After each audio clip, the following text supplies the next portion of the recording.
Good morning everyone. आज हम Hindi reader की पाठ 10 माँ की 3 आज्ञाएं पढ़ने जा रहे हैं। यह जो पाठ है यह एक लोक कथा है। लोक कथा मतलब लोगों के बीच जो कथाएं बहुत प्रचलित रहती हैं, जो काफ़ी पॉपुलर रहता है, जो कहानियाँ, उसे हम लोक कथा कहते हैं। तो चलिए हम भी इस लोक कथा का आनंद लेते हैं। इस पाठ को स्टार्ट करते हैं। गुरु गोरखनाथ घूम घूम कर उपदेश दिया करते थे। जो गुरु गोरखनाथ थे वे घूम घूम कर उपदेश दिया करते थे। उनके उपदेशों से लोग बड़े प्रभावित होते थे। उनका उपदेश सुन करके लोग बहुत प्रभावित हो जाते थे और शिष्यता ग्रहण करते थे और उनके शिष्य बन जाते थे, उनके स्टूडेंट हो जाते थे। एक बार वे राजा गोपीचंद के महल में जा पहुंचे। महाराज बड़े संस्कारी थे, धर्म में उनकी गहरी रुचि थी। गुरु गोरखनाथ के उपदेश सुनकर उनके मन में विराग उत्पन्न हो गया। राज्य त्याग कर संन्यास लेने की इच्छा हो चली। जो राजा गोपीचंद थे वे काफ़ी संस्कारी थे और उनको धर्म में काफ़ी इंटरेस्ट भी था। और गुरु गोरखनाथ के उपदेश को सुनकर उनके मन में वैराग की भावना उत्पन्न होने लगी और वे राज त्याग कर संन्यास ग्रहण करना चाहते थे। राजा गोपीचंद मातृ भक्त थे। जो राजा गोपीचंद थे वे मातृ भक्त थे, अपने माँ के भक्त थे। माता की आज्ञा पाए बिना वे सन्यासी बनना पसंद नहीं करते। अतः वे माँ के पास पहुँचे और बोले, माँ आज्ञा दो तो मैं सन्यास ले लूं। प्रत्येक सुख विद्यमान रहते हुए राजा ने बड़ी दृढ़ता से यह बात अपनी माँ से कही थी। गोपीचंद अपनी मातृ भक्त थे, वे माँ के भक्त थे और उन्होंने अपनी माँ के आज्ञा के बिना संन्यास लेना पसंद नहीं किया। इसलिए उन्होंने अपनी माँ के पास गए और बोले कि माँ अगर आप आज्ञा दें तो मैं संन्यास ग्रहण करना चाहता हूँ। माँ ज्ञानवती थी। जो उनकी माँ थी वो ज्ञानवती थी, मतलब काफ़ी इंटेलिजेंट थी ना। बोली, यदि तेरा मन दृढ़ है तो अवश्य ले ले संन्यास, परंतु पहले अपने गुरु के साथ कुछ समय रहकर तो देख। यदि मन को शांति मिले तो सन्यासी हो जाना। तो उनकी माँ बोलती है कि अगर तूने दृढ़ निश्चय कर लिया है तो तू अवश्य बन जा, संन्यास ग्रहण कर ले और सन्यासी बन जा। पर कुछ दिन तू अपने गुरु के पास रह। अगर तुझे पसंद है, अगर तुम्हारे मन को शांति मिलती है तो तू अवश्य बन जाना। गोपीचंद ने ऐसा ही किया। राज्य त्याग कर वे गुरु गोरखनाथ के साथ चल पड़े। प्रभु भजन का आनंद मिला तो अपना वेश बदल दिया। वे सन्यास हो गए और देश देश में घूमते हुए अलग जगाने लगे। गोपीचंद ने जैसे उनकी माँ ने कहा था, उनकी माँ की आज्ञा अनुसार वे अपना राज्य त्याग करके गुरु गोरखनाथ के साथ में चल पड़े थे और प्रभु के भगवान के भजन में उनको इतना अच्छा लगा, इतना आनंद मिला, इतना प्रसन्न हुए कि उन्होंने फैसला कर लिया कि वे अब पक्का अपना राज्य त्याग करके सन्यास बनेंगे और अपना वेश, जो वेश होता है, पहले वे राजा के वेश में रहते थे, अब उन्होंने अपने जो कपड़े थे उन्हें बदल दिया। अब वे सन्यासी बनना पसंद किए और वे सन्यास ग्रहण कर लिए। वे सन्यासी हो गए और वे देश भर में घूम घूम कर अलग जगाने लगे, मतलब भगवान की पूजा, भगवान का भजन गाने लगे। एक बार घूमते हुए अपने घर आए और भिक्षा का पात्र लेकर महल में पहुंचे। आवाज लगाई, अलख निरंजन। एक बार घूमते घूमते वे अपने घर पहुंचे और भिक्षा का बर्तन, पात्र मतलब बर्तन लेकर के महल में आए और आवाज लगाते हैं, बोलते हैं अलख निरंजन। आवाज महल के अंदर उसकी माँ के कान में पड़ी और वह द्वार पर आ गई। द्वार मतलब दरवाजे पर आ गई। पुत्र को पहचानते देर न लगी, आश्चर्य से बोली, अरे गोपी। उनकी माँ को यह देखकर मतलब पहचानने में थोड़ी भी देरी न लगी कि जो भिक्षुक उनके द्वार में आया है वह और कोई नहीं, उनका बेटा गोपीचंद है। और वे आश्चर्य से बोलती है, अरे गोपी। गोपीचंद ने भिक्षा पात्र आगे बढ़ाते हुए कहा, हाँ माँ, तुम्हारा गोपी अब भिक्षुक है, भिक्षा लेने आया है। माँ ने सोचते हुए कहा, ठहर, मैं तुझे अवश्य भिक्षा दूंगी। यह कहकर वह अंदर चली गई। यह कहकर उनकी माँ अंदर चली गई और चावल के 3 दाने ले आई। एक एक कर तीनों दाने भिक्षा पात्र में डाल दिए। गोपीचंद ने आश्चर्य से उन दानों को देखा और कहा, माँ, मैं इस भिक्षा का अर्थ नहीं समझ सका। तो माँ ने क्या कहा? माँ ने कहा, नहीं समझा तो सुन। अगर तू नहीं समझा इस भिक्षा का अर्थ तो सुन। प्रत्येक दाना एक आज्ञा है।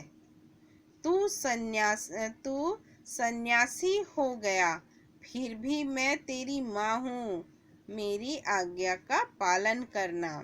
वो क्या बोलती हैं कि तू सन्यासी बन गया है, फिर भी मैं तेरी माँ हूँ और तू मेरी आज्ञा का पालन करना। गोपीचंद बोले हैं, क्या बोलते हैं? क्या आज्ञा है माँ? वो पूछते हैं कि क्या आज्ञा है। माँ ने कहना शुरू किया। उनकी जो माँ है वे कहना शुरू करती हैं, पहली आज्ञा यह है कि जैसे घर में सुरक्षित होकर रहता था वैसे ही बाहर भी रहना। जैसे घर में तू सुरक्षित रहता था वैसे ही तू बाहर में भी रहना। इस पर गोपीचंद बोल उठे, परंतु यह कैसे हो सकता है माँ? मैं अब राजा नहीं, अपनी सुरक्षा के लिए सिपाही और मंत्री नहीं रख सकता। और राजा जो भिक्षुक थे गोपीचंद, अब तो वे राजा नहीं रहे, अब वे सन्यासी हो गए थे, भिक्षा मांगने लगे थे, भिक्षुक बन गए थे। तो वे बोलते हैं कि मैं तो अब राजा नहीं हूँ, अब मैं अपनी सुरक्षा के लिए सिपाही और मंत्री तो नहीं रख सकता। तो माँ कहती हैं, सिपाही और मंत्री की आवश्यकता नहीं, परंतु स्मरण रहे कि काम, क्रोध, लोभ, मोह और अहंकार के डाकू सदा आसपास रहा करते हैं। उनसे बचने के लिए इस सत्संग का, सत्य विचार का, सत्य आहार का और सत्य आचार का किला बनाकर रहेगा तो ये डाकू तेरा कुछ नहीं बिगाड़ सकेंगे और तू सदा सुरक्षित रहेगा। ये उनकी पहली आज्ञा थी। फिर गोपीचंद ने पूछा, और दूसरी आज्ञा? माँ ने कहा, दूसरी आज्ञा यह है कि जैसे घर में नाना प्रकार के भोजन तैयार होते थे और तू स्वाद से खाया करता था, वैसे ही जंगल में भी खाना। और उनकी माँ बोलती है, घर में जैसे नाना प्रकार के मतलब अनेक प्रकार के भोजन तैयार किए जाते थे और उसे तू बहुत चाव से खाता था, वैसे ही तू जंगल में भी खाना। इस पर गोपीचंद पूछ बैठे। इस पर जो गोपीचंद से वो पूछते हैं अपनी माँ से, परंतु जंगल में ऐसा भोजन बनाएगा कौन? परंतु नाना प्रकार के भोजन जंगल में कौन बनाएगा माँ? तो जब तू दिन भर परिश्रम करेगा और योगाभ्यास करेगा तब भूख लगेगी। रूखा सूखा जो भी खाएगा उसी से तुझे रस भरे पकवानों का स्वाद आएगा। स्वाद पकवानों में नहीं, भूख में है, माँ का उत्तर था। उनकी जो माँ है वे बोलती हैं कि तू दिन भर कड़ी मेहनत करेगा, परिश्रम करेगा, योग अभ्यास करेगा तो तुझे तो बहुत जोर की भूख लगेगी और मुझे बहुत तेज भूख लगेगी और उस समय जो भी तुम्हारे पास रूखा सूखा होगा वह तुझे बहुत स्वादिष्ट लगेगा। और उनकी माँ बोलती है कि जो स्वाद होता है वह खाने में नहीं होता, वे भूख में होता है। अगर आपको अच्छी भूख लगी है तो आप जो रूखा सूखा भी खाएंगे वह भी बहुत स्वादिष्ट लगेगा। और बिना भूख के कोई खाना खाएंगे, कितना भी स्वादिष्ट रहेगा, आप खाओगे तो आपको स्वादिष्ट नहीं लगेगा।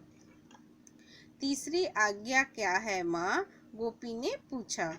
तो माँ ने कहा, घर में तेरे पास कितने ही नौकर चाकर थे। सुंदर झूले में झूलता था, सेवक सेवा करते थे, दासियां गीत गाती थी। उनकी मधुर ध्वनि से तो गहरी नींद में सो जाता था। उसी प्रकार वन में भी गहरी नींद सोना। गोपीचंद बोल उठे, यह कैसे होगा?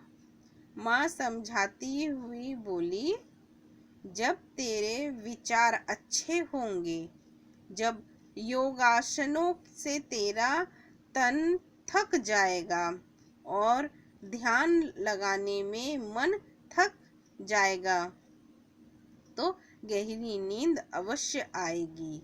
नींद नौकरों के कारण नहीं आती, थकावट के कारण आती है। गोपीचंद ने माँ की 3 आज्ञाएं शिरोधार्य कर अपनी राह ली। जो ये उनकी तीसरी आज्ञा थी कि जिस तरह से तू अपने घर में गहरी नींद में आराम से सोता था वैसे ही तू जंगल में भी सोना। तो उनकी माँ बोलती तो वो नहीं समझ सकते हैं कि ये किस तरह से होगा। तो उनकी माँ समझाती हैं कि तुम्हारे विचार अगर अच्छे होंगे, अगर तुम्हारे योगासन से तुम्हारा तन थक जाएगा, उनका शरीर जब योगासन या कठिन परिश्रम करके थक जाएगा और इतना थक जाएगा कि वो कुछ भी काम नहीं कर पाएंगे, उनका मन भी थक जाएगा, तो उन्हें गहरी नींद अवश्य आएगी। और जो नींद होती है वे नौकरों के कारण नहीं आती है, वे थकावट के कारण आती है। जब उनका शरीर पूरी तरह से थक जाएगा तो उनको गहरी नींद आएगी और उस समय वे मखमल का बिस्तर नहीं, वो जंगल में भी जमीन में लेटेंगे तो भी उन्हें अच्छी और गहरी नींद आएगी। गोपीचंद की माँ के ये 3 आज्ञा को वे सुनकर वे उनका पालन करने का निश्चय लेकर के वे अपनी राह, अपने रास्ते चले गए। तो यह पार्ट यहीं तक था स्टूडेंट। आई होप आपको ये समझ में आई होगी। Thank you. Bye student.